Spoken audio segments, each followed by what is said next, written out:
The following presentation discusses the United States Census of the year 1800. The data from this census provides a portrait of the new nation at the dawn of the 19th century. The 1800 census was the second census conducted by the United States, the first being in 1790. The census is mandated by the Constitution in order to establish the appropriate number of seats for each state in the House of Representatives. In the year 1800, the United States is composed of 16 states. The original 13 states are shown here, and the 3 new states admitted to the Union during the 1790s are Vermont, Kentucky, and Tennessee. As a reminder, Florida in 1800 is part of Spain. The President of the United States at this time is Thomas Jefferson. The 1800 census tabulated the population into these categories. Free white males and free white females are listed according to age brackets. The addition of these detailed age brackets for the free population is an increase of demographic information from the first census, an effort to better understand the growth rates of the population. The census also tabulates all other free persons except Indians not taxed. This column, though not giving any further age or demographic detail, is likely referring to free African Americans. Finally, a column tabulates slaves. The census was required to tabulate slaves because the Constitution, as it was originally written, enumerated slaves as 3/5 of a person in the tabulation of congressional representation. In the year 1800, the United States has 5.3 million residents, a 36% increase from 1790's census of 3.9 million. Overall, the population averages 6 people per square mile, meaning that if a person wandered for a mile in the year 1800, he or she might encounter a single farmhouse with 6 people, or possibly 2 houses with 3 people in each home. So in general, the typical landscape in the United States in the year 1800 would be very rural, with towns scattered here and there. In 1800, Virginia is the most populous state with 886,100 souls. Virginia in 1800 was approaching the 200th anniversary of Jamestown's founding in 1607. In some ways, it makes sense that the oldest continuous English colony in America is the most populous in the year 1800. The 886,100 figure includes just under 6,000 people living in Alexandria, Virginia, and part of the county of Fairfax in the District of Columbia. The 1800 census distinguishes an eastern district of Virginia and a western district of Virginia. The eastern district, including Alexandria and part of the county of Fairfax in the District of Columbia, contains 682,600 people. The western district of Virginia, including settlements into the Shenandoah Valley region, like the towns of Winchester, Newmarket, and Middletown, contains about a third of that number, 203,500 people. With nearly 1 million residents, Virginia in the year 1800 is the largest state in the Union. Pennsylvania is the second most populous state in 1800 with 602,500 souls. Like Virginia, Pennsylvania is divided into an eastern district and a western district. The eastern district of Pennsylvania, essentially east of the Susquehanna River, contained 327,800 residents. The Western District, which extends from the Appalachian Mountain region to modern western Pennsylvania, was home to 274,600 residents. So the western section of Pennsylvania is catching up population-wise to the old eastern portion by 1800. New York State follows as the third most populous state with 586,100 persons. Massachusetts was home to 422,800 persons, but with the inclusion of 151,700 residents in the District of Maine, which at this time was adjoined to Massachusetts, Massachusetts' total state population is 574,600. North Carolina had 478,100 residents in 1800. Maryland was home to 349,700. South Carolina follows next in population at 345,600 people. Not to be misunderstood by its small geographic size, Connecticut is home to 251,000 residents in the year 1800. A new state, Kentucky, is already boasting a large population by 1800. Some 221,000 settlers and pioneers have made Kentucky home, that state only 8 years old in the year 1800. New Jersey had 211,100 persons at this time. New Hampshire was home to 183,900 people. Georgia follows with 162,700 souls. Vermont, one of the new states in this census, was 9 years old in 1800, and she boasted a population of 154,500 residents. Another new state, Tennessee, 4 years old in 1800, had a population of 105,600 pioneers and settlers. Rhode Island had a population of 69,100 at this time. Finally, the smallest state population in 1800 was the state of Delaware, with a population of 64,300 souls. Settlers and pioneers are moving into the Ohio country, the land north of the Ohio River and west of Pennsylvania. There are some 45,400 souls in this territory in 1800. Even further west, in the Indiana Territory, there are some 5,641 settlers, pioneers, and Canadian boatmen. It's important to remember that the Ohio and Indiana territories had large numbers of Native Americans at this time, such as the Shawnee and Miami people, and they are not included by the Census Department as residents of the United States. Pioneers and settlers are also advancing into the Mississippi Territory in the south. In the area north of Spanish Florida and west of Georgia, there are some 8,900 settlers and pioneers. The new capital district, the District of Columbia, which is replacing Philadelphia as the national capital in 1800, has 8,100 residents on the Maryland side of the Potomac River. The 1800 census shows that the United States frontier expansion had cracked through the Cumberland Gap area in the Center Appalachians, first at Tennessee and Kentucky.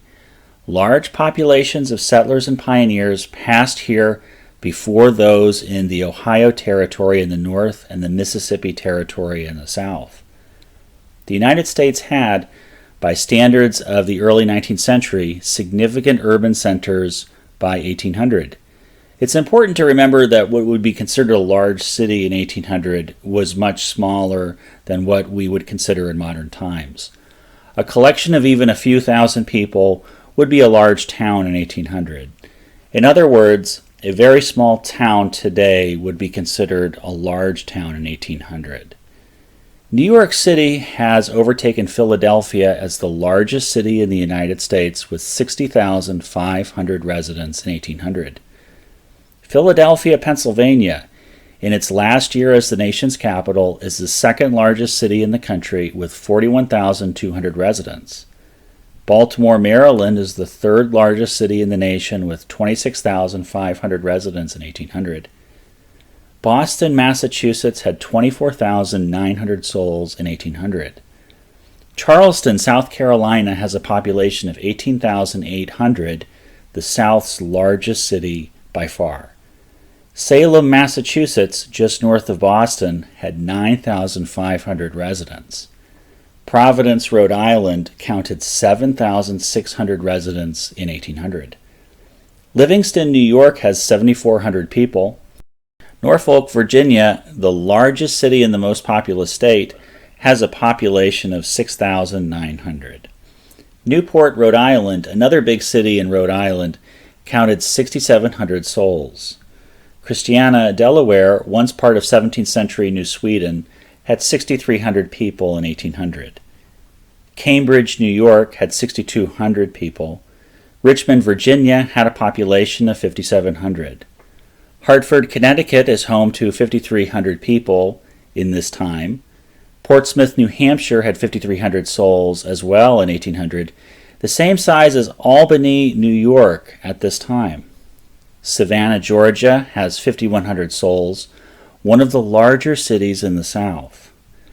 Up in Maine, then a district of Massachusetts, the largest population center is Berwick with 3,900 people, which was just larger than Portland. Windsor, Vermont is one of the larger towns in the new state of Vermont, the home of 2,200 people. Let's turn to the west. Pittsburgh, Pennsylvania, located at the beginning of the Ohio River, is the gateway to the west in the year 1800. This on-ramp to the Ohio country has 1,600 people. However, Lexington in the new state of Kentucky is already larger than Pittsburgh by 1800. Lexington has 1,800 souls at this time. In Tennessee, Nashville has a population of 345 people.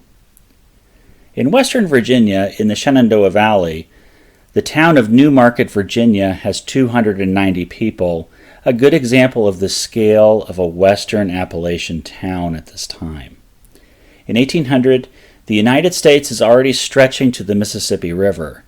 Natchez in the Mississippi Territory, once a French post in the modern state of Mississippi, has a population of 1,700.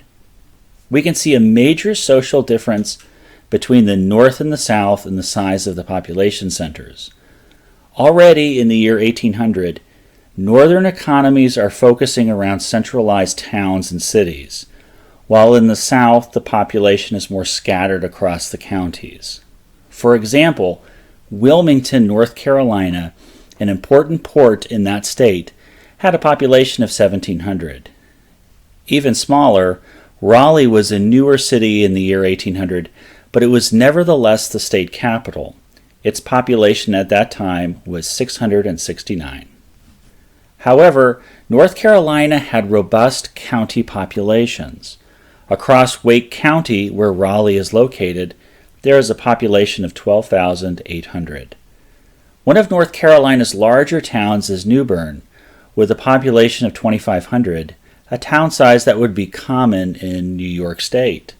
Stillwater, New York, for instance, had 2,900 people, which is just one of several towns in Saratoga County, New York, that are about the same size as New Bern, North Carolina. So a southern state like North Carolina, for instance, has a large population of 478,100, but it lacks large cities. In the South, plantations, not towns or cities, are the drivers of the economy. Thus, large populations are seen at the county, not town level. The 1800 United States Census contains a specific column for slaves, so that the congressional representation could be determined. In the original language of the Constitution, slaves were counted as 3/5 of a person towards state representation. This column gives us important insight into the geography of slavery in 1800. Overall, among the total 5.3 million residents in the United States in 1800, there are a total of 893,605 slaves. Thus, slaves represented about 17% of the total United States population. We will begin with the states that have no slavery. Massachusetts and its District of Maine have 0 slaves in 1800. Vermont, the new state in the Northeast, also has no slaves. In the Ohio Territory, slavery was forbidden by the Northwest Ordinance of 1787. True to the law, the census shows no slaves in the Ohio Territory in 1800. New Hampshire had 8 slaves in a state of 184,000 residents, amounting to a virtual 0% slavery. Connecticut had 951 slaves, or about 0.3% enslaved. Pennsylvania had 1,706 slaves, so about 0.3% were enslaved in 1800, the same percentage as Connecticut. Rhode Island had 380 slaves, about 0.5% of the population. Far out west, beyond the Ohio Territory, in the Indiana Territory, there are 135 slaves, or about 2% of the population. In New York State, there are 20,613 slaves among a state population of 586,000. So about 3% of the population of New York was enslaved in the year 1800. New Jersey had 12,422 slaves in 1800, or about 6% of its population. New Jersey had the highest percentage of slaves in the North at this time. Delaware, an economy that is just south enough to include some tobacco farming, had 6,153 slaves, so about 9% of the population was enslaved in Delaware. We will now cross southward into the cash crop economies, and the percentage of the enslaved population will expand. The new state of Tennessee has 13,584 slaves in 1800, about 13% of the population. In the new state of Kentucky, there are 40,343 slaves, so some 18% of Kentucky's population was enslaved in 1800. North Carolina had 133,296 slaves in 1800, or 28% of its population. Maryland had 107,707 slaves in the year 1800, or about 31% of the population being enslaved. In Georgia, the slave population is 59,699, about 37% of the population. In the Southwest, in the Mississippi Territory, there are 3,489 slaves, amounting to 39% of the population. In Virginia, there are some 346,968 slaves. 39% of Virginia's population is enslaved in the year 1800. An interesting distinction is seen in the proportion of slaves in eastern Virginia versus western Virginia. In eastern Virginia, 48% of the population is enslaved. However, in western Virginia, the geography is mountains, which is not tobacco-growing territory. The percentage of slaves among the population in western Virginia drops to 12%. In the year 1800, there is already a social and economic drift apparent between eastern Virginia and western Virginia that will lead to the formation of a different state during the Civil War. South Carolina had 146,151 slaves, or 42% of its population. South Carolina will have the highest proportion of slaves in the country until the end of slavery following the Civil War. The census shows nuance. Maryland, for instance, includes 20,000 people under the column titled All Other Free Persons Except Indians Not Taxed. This column likely indicates free African Americans. Maryland has the largest number of free African Americans in 1800. Virginia likewise has a significant number of free African Americans, with 15,500 present in that state. Maryland and Virginia, both located in the Upper South, have both large numbers of slaves as well as significant numbers of free African Americans. Delaware, also in the middle of the North-South divide, had more free African Americans than slaves in 1800, with 8,300 free and 6,200 enslaved. North Carolina had 7,000 free African Americans. In the Deep South, South Carolina had 3,200 free African Americans, and Georgia had 2,000. So even in the Deep South, there was a small yet visible presence of free African Americans in the year 1800. Every northern state except New York and New Jersey had exponentially higher proportions of free African Americans as opposed to slaves. For instance, Massachusetts had 6,500 free African Americans and 0 slaves. New Hampshire had 852 free African Americans and 8 slaves, a ratio of 100 to 1. Connecticut had 5,330 free African Americans and 951 slaves. Pennsylvania had 14,564 free African Americans and 1,706 slaves. The figures presented in the census of 1800 reveal the dynamics of the new nation. The North is increasingly developing a town and city structure, while the South is dominated by a plantation system based on slavery.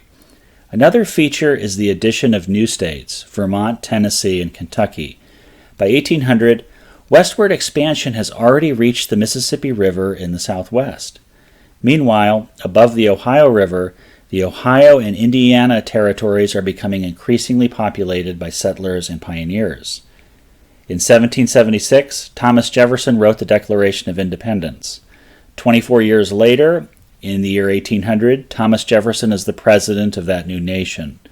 In that short time, the nation had already added new Appalachian states, added territories down the Ohio River, and expanded in the Southwest to the Mississippi River. The United States was a nation of 5.3 million in the year 1800.